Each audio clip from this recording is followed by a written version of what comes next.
Yo, bienvenue sur la chaîne Manga Badass. Cette vidéo va se consacrer aux derniers achats lecture de ce mois-ci et je vais commencer avec le tome 2 de Swimming Pool.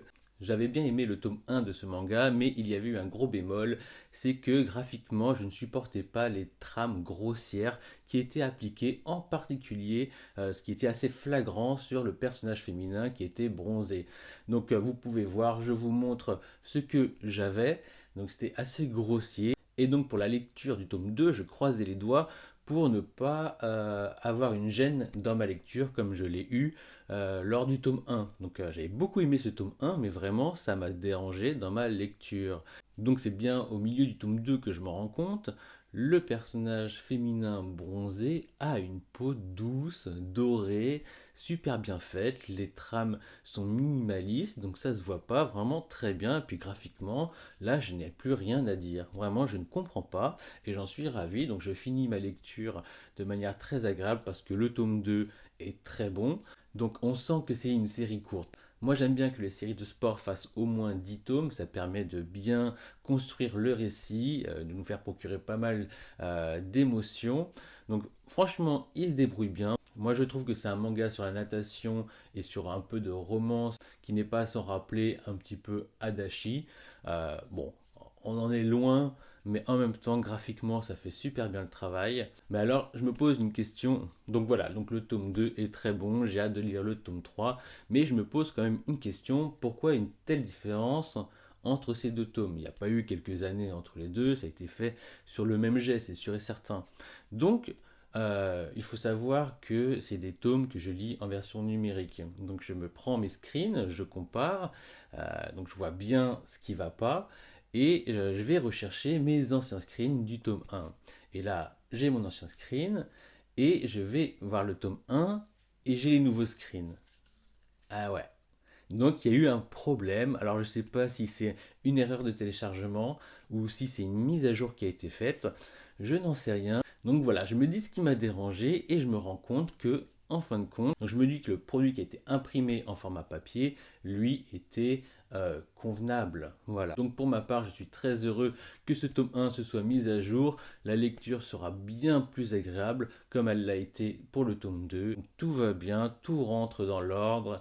Ça a fait un très bon tome 2, une très bonne série. Donc je ne sais pas combien il y aura de tomes, 3, 4 ou 5. Voilà, donc c'est très satisfaisant. Je ne vais pas vous raconter ce qui se passe, à vous de le lire. En tout cas, la lecture est très appréciable. Voilà. J'ai également acheté et lu le manga Hell's Paradise tome 9. Alors, comme vous pouvez le voir, la couverture est superbe, elle est sublime. J'aime beaucoup les couleurs, les traits, le personnage. Voilà, ça annonce du lourd, et donc je me remets dans l'histoire, et bah c'est pas le meilleur des tomes. Toujours se méfier des couvertures, bien qu'elles ne soient pas mensongères. On a une bonne partie du manga où on voit ce personnage coupé en rondelles encore et encore, un immortel. Donc voilà, ça passe, c'est intéressant. Seulement, avant, il y a une confrontation qui est lourdingue, qui est chiante. Et bah, quelque part, on dit que ça tourne un petit peu en rond. Moi, la seule chose que j'attends, donc sur le prochain tome, c'est l'arrivée du personnage de Sasuke. Enfin, le clone de Sasuke. Donc j'ai hâte de le voir se confronter dans l'idéal à notre petit groupe. Parce que franchement, oui, les immortels me fatiguent en fait. J'aimerais bien que ça évolue, que ça passe à autre chose. Parce que là, bah, ça se répète les uns après les autres. Voilà, ils sont tous formés au naine. Enfin, c'est pas le naine, mais vous comprenez que c'est un petit peu la même idée.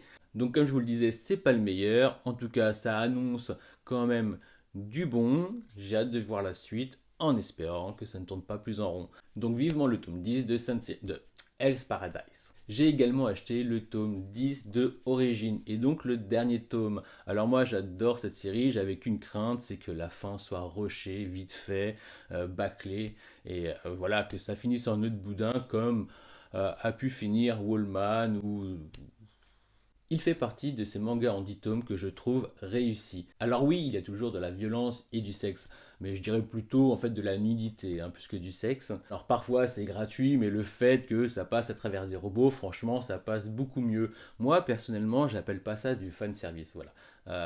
C'est plutôt beau à regarder, il faut en profiter. Du fan service, c'est plutôt des situations qui servent un petit peu à rien et qui amène à quelque chose d'assez puéril. Voilà. Euh, voilà, c'est comme ça que je considère le fanservice, en tout cas avec la nudité. Là, ça a vraiment un apport esthétique et au niveau des robots, ça sert à rien de les habiller non plus en vérité. Néanmoins, je peux comprendre qu'au même titre que Gantz, bah, ça peut en agacer certains et que bon, voilà, c'est pas forcément la meilleure lecture pour les plus jeunes d'entre vous.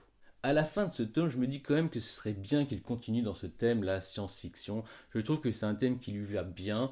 En plus, c'est lui qui est auteur et dessinateur, et je trouve qu'il s'en sort très bien, contrairement à la rumeur qui dit que il est bon que en tant que dessinateur. Non, vraiment, moi je le préfère dans le seinen que dans le shonen. Alors, je comprends bien que dessiner Dr Stone, c'est beaucoup plus lucratif et bah, peut-être que ça touche beaucoup plus de monde. Néanmoins, moi je le préfère réellement dans le seinen. Alors moi ce que j'ai envie de dire, c'est vivement son adaptation du roman de Ace, le personnage de One Piece. On a vu dernièrement des images qui promettent, je les trouve esthétiquement très bien. Moi ça me hype. Le seul petit bémol que je dirais à première vue sur les images, c'est que le corps de Ace me paraît blanc. Et c'est peut-être un reproche que je ferais d'ailleurs dans le dessin de manière générale chez Boshi, c'est que bah, les corps peuvent paraître un peu inertes et on a l'impression de voir un Maccabée. Et moi, quand je vois voilà, sa peau toute blanche, euh, voilà, ça m'interpelle, j'ai l'impression de voir un mort-vivant ou un robot. Voilà. Tout ce que j'espère, c'est qu'il y aura quelques petites nuances au niveau de l'ancrage des personnages, parce que s'ils sont tous blancs comme ça fait un peu bizarre. Voilà. Après, voilà, c'est juste une première image que j'ai vue. Je n'ai pas jugé tout de suite et j'ai hâte de lire ce one-shot avec Ace. J'ai également acheté alors, j'ai également acheté et lu le tome 4 de Chainsaw Man. Alors, je l'attendais avec impatience ce tome. D'abord parce que le tome 3 nous fait un putain de climax, on ne sait pas ce qui se passe, on se dit waouh. Donc, vivement la lecture de ce tome 4, ce que je fais, et avec un grand plaisir parce que, en plus, il faut résister à la tentation de lire les scans. Il y a peu, rien que dans le Discord Manga Badass, certains d'entre eux se sont extasiés sur le chapitre 82-84, je ne me rappelle plus, mais putain, j'ai qu'une envie, c'est voilà, d'avoir cette... je les enviais. N'empêche, moi je reste dans ma position que j'ai envie de découvrir les aventures de Chainsaw Man à la sortie de chaque tome, car c'est un plaisir véritablement de se procurer le tome et de découvrir l'histoire. Il y a des mangas comme ça, Hajime no Ippo, One Punch Man, sans concession, je lis les scans, je kiffe trop sa mère faire ça, c'est devenu une habitude et je me suis restreint sur beaucoup d'autres. Voilà, ça me dérange pas, Hajime no Ippo, One Punch Man, c'est pas des trucs avec des gros climax de ouf non plus. Ce sont des mangas que j'aime bien relire de toute façon. Je doute pas que j'aimerais bien relire Chainsaw Man, mais vraiment c'est un kiff de découvrir à la sortie ces tomes-là. Et ce tome 4, il est parfait, on a des combats, on a des nouveaux pouvoirs, des nouveaux personnages, dont un en particulier qui va aider à la formation de nos deux démons préférés. Mais bon, je ne vais pas vous en dire plus, j'aime pas spoiler, mais soyons clairs, il sera sans pitié. Donc vivement le tome 5, que je puisse jouir de cette lecture aux personnages si improbables et aux dialogues si méchamment naturels. Et peut-être que pour ça, on peut remercier le traducteur français de Chainsaw Man, ou la traductrice, je n'en sais rien, j'ai pas regardé. Enfin voilà, vivement le tome 5 pour cette série que je surkiffe. J'ai également acheté et lu le tome 6 de Time Shadows. Alors, ce qui est étrange avec Time Shadows, c'est que à chaque lecture, je surkiffe. Pourtant, c'est pas la première lecture que j'ai envie de faire. J'ai ma pile à lire. C'est pas la première, c'est pas le deuxième, c'est pas le troisième. C'est une lecture que je garde un peu pour la fin. Parce que malgré qu'il y a souvent des climax en fin de tome, j'ai un peu zappé, quoi. Voilà, honnêtement, j'ai un peu zappé. Et ça me le fait à chaque fois. À chaque lecture d'un nouveau tome, je rentre dedans, tranquille. Voilà, je me remets dans le truc, je me dis tiens, ça reprend encore une direction un peu différente, et puis je me fais avoir. Je me fais avoir à chaque fois, franchement, voilà, il y a des éléments qui font que ça me prend à dépourvu, voilà, ça me prend en revers. Vraiment, j'aime vraiment comment c'est mis en scène, j'adore le récit, et, Et vraiment, j'ai cette impression de homunculus, donc vraiment un très bon élément de Full Metal Alchemist que je n'arrive pas à me débarrasser lorsque je lis ce manga. Et c'est une bonne chose en soi, parce que... Et puis ça va plus loin, quoi. Il y a vraiment un rapport avec l'espace et le temps que je trouve très très bien écrit. Donc le scénario tient très bien la route. Par contre, j'ai vu qu'il y avait 11 tomes en cours au Japon. On est au sixième tome. Et je me dis, bordel, j'espère qu'il va continuer à se renouveler de tome en tome. Parce que moi, tout ce que je crains, bah, c'est que ça aille trop loin. Et des séries comme ça, il faut pas que ce soit trop à rallonge quand même. Parce que climax sur climax, il faudrait pas que ça surenchérisse et que ça devienne un petit peu incompréhensible.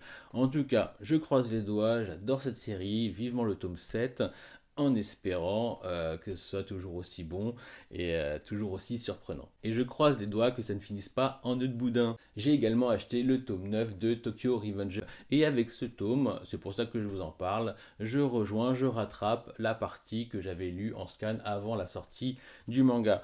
Donc voilà, je suis très content, ça fait un petit peu d'inédit pour moi. Mais je vais être honnête avec vous, il y a quand même un décalage que j'ai. Lorsque je lisais en scan, j'avais l'impression d'un meilleur graphisme. Je sais pas pourquoi, c'est vraiment une sensation, une impression. Et il me semblait juste meilleur, je sais pas pourquoi. Peut-être mon souvenir qui a embelli l'œuvre, je n'en sais rien.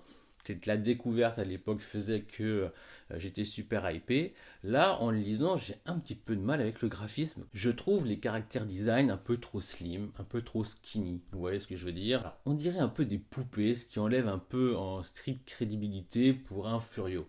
Voilà, c'est mon ressenti. Après, les personnages restent dangereux. Malgré les retours dans le temps, il y a des personnages qui meurent. Donc vraiment, c'est quand même quelque chose de très bien fait. Certains sont vraiment mauvais et ils sont armés d'une certaine intelligence qui font le boulot. Mais oui, le caractère design me fait penser à un Furio pour petit, mais en plus sanglant, ce qui fait que bon, voilà, ça équilibre un petit peu le tout. Et c'est peut-être dû tout simplement à une nouvelle génération. Donc je vous rassure, j'aime beaucoup cette série. En plus, je rentre dans de l'inédit, donc j'ai hâte de continuer avec la lecture du tome 10, sachant qu'en plus, ça promet encore de nombreux rebondissements. Donc vivement le tome 10, parce que quoi que je dise, j'aime beaucoup cette série et je vais continuer de l'acheter. J'ai également acheté le tome 22 de Rikudo. Alors Rikudo, vous connaissez un petit peu quand même ce que je pense de cette série et ça ne change pas. Alors le tome 22, c'est quand même l'avant-dernier tome de la série qui en compte 23. Et à la lecture du tome 22, donc c'est une série que je trouve quand même beaucoup rushée. Voilà. Après, je peux pas comparer à Jim no Hippo qui a plus de 100 et quelques tomes, c'est sûr. Néanmoins, on arrive dans un tome 22 où, fort heureusement, on revient un petit peu sur les origines de Riku. Donc très tragique, très dramatique. Ah, je vous en dis pas plus. Vous préservez, pour ceux qui n'ont pas lu le manga, la lecture du tome 1. Le tome 1 est comme un des meilleurs tomes de la série. Donc dans ce tome 22, on arrive déjà au combat final. Voilà, on connaît son protagoniste. Riku va retrouver le goût de la boxe pour l'affrontement final grâce à un personnage primordial qu'on découvre dans le tome 1. Alors après, je le répète, ça ne sert à rien de comparer à Hippo, ça ne sert à rien de comparer à Coq de combat. Ça reste très sympa à lire, mais il faut dire que les personnages sont assez faciles. Sa pseudo-romance sert strictement à rien dans l'histoire, enfin c'est mon avis. Et puis au niveau des rivaux, bah, c'est pas terrible, hormis celui qui l'a tué lors d'un match de boxe. Là, franchement, celui-là, il était très bon. Voilà, et donc voilà, ça va trop vite. Il n'y a pas assez d'entraînement, il n'y a pas assez de difficultés, je trouve. Je trouve qu'il n'est pas confronté à beaucoup de difficultés. Et un des meilleurs personnages de la série, je trouve qu'il est sous-exploité. Je parle de celui qui lui a montré la boxe, le Yakuza. Donc on le voit par-ci par-là. Et donc voilà, tout mettre dans le dernier tome, le tome 23, ça semble un peu ric-rac. Voilà. Donc c'est une série qui a beaucoup de qualités, mais qui a beaucoup de défauts également. Donc graphiquement c'est top, les matchs sont assez bien rythmés, mais tout va beaucoup trop vite. Voilà, c'est vraiment la sensation que j'ai. Et voilà, donc on verra bien comment ils vont gérer, comment le mangaka va gérer son tome 23. J'espère qu'il va rendre hommage au Yakuza, j'espère qu'on va avoir un beau combat.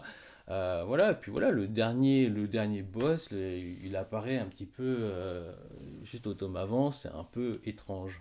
Vous comprenez que mes raisons sont assez ambivalentes, voire paradoxales avec cette série, donc je lirai avec plaisir le tome 23, puis il sera peut-être temps de faire un point sur la série dans sa globalité. J'ai également lu le tome 2 de Apozyms. Alors pour ceux qui me suivent, ils savent que je suis en train de lire, et d'ailleurs que j'ai fini, l'intégrale de Blam. Oui, on dit blâme et pas blême apparemment. Donc j'essaye de l'intégrer dans ma tête, moi qui ai toujours dit blême. Donc c'est blâme à la française. Donc je viens de finir ma lecture de Blâme. J'en ferai certainement une review, mais je n'hésite pas à trop être redondant avec les mêmes séries. Il y en a tellement dont je dois parler et prendre le temps de parler. Donc j'ai repris ma lecture de Aposims après avoir fini ma lecture de Blâme. Et le contraste est assez violent. Alors la série est bonne en soi, franchement, elle est facilement compréhensible, il y a des bonnes scènes d'action, assez, comme à son habitude, très efficaces, très rapides, très expéditives. Les personnages ont de la gueule, on retrouve des éléments qu'on retrouve sans arrêt dans beaucoup de ces séries, que ce soit Blam, que ce soit Biomega, que ce soit Abara, que ce soit Knives of Sidonia, parce que à la lecture quand même de Aposims, on a l'impression qu'il y a un lien avec Knives of Sidonia.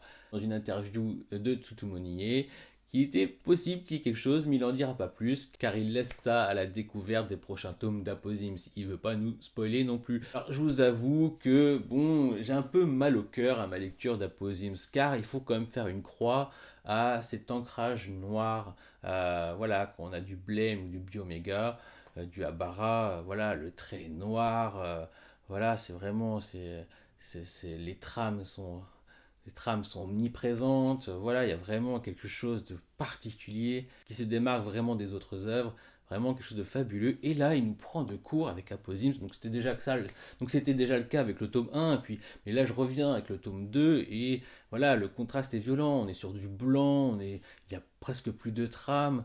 On est encore dans un monde, et c'est ça qui est bon, un peu étrange. On est encore dans quelque chose de familier, par contre. Familier parce qu'on connaît bien les mondes de Tutumonier, et familier parce que c'est une planète un peu plus hurlante, un peu plus blanche.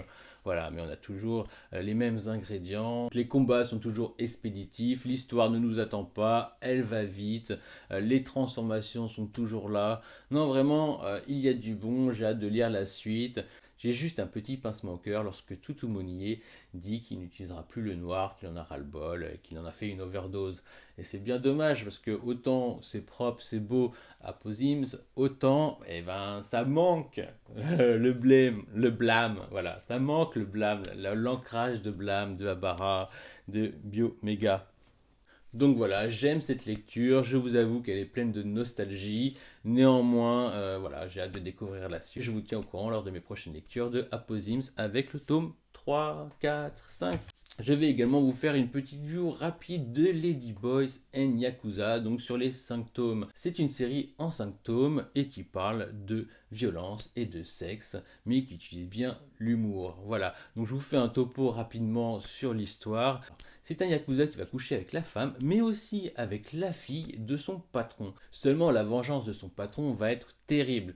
Il va le séquestrer, il va le faire changer de sexe, il va le transformer en femme, et et parce que pour lui ce n'est pas assez, parce qu'il est très rancunier, puisqu'il est fou aussi, il va l'envoyer sur une île déserte avec 100 criminels sexuels qu'il aura préalablement fait venir dans cette île dans l'unique but de le violer. Donc vous voyez le délire, les dessins sont assez grotesques, les personnages sont déjantés, il y a des situations complètement rocambolesques, et le récit nous peint un tableau de la misère, voire des déviances sexuelles de la gente masculine, du moins celle du Japon. Le sexe et la violence sont omniprésents, et même si celle-ci est abondante et elle nous choque, fort heureusement il y a de l'humour, celle-ci est très bien utilisée. Donc on a le droit à du grand spectacle, j'ai passé de très bons moments, j'ai adoré ma lecture. Et il est complètement what the fuck, ce qui tombe bien car ça fait partie de la sous-licence de Akata.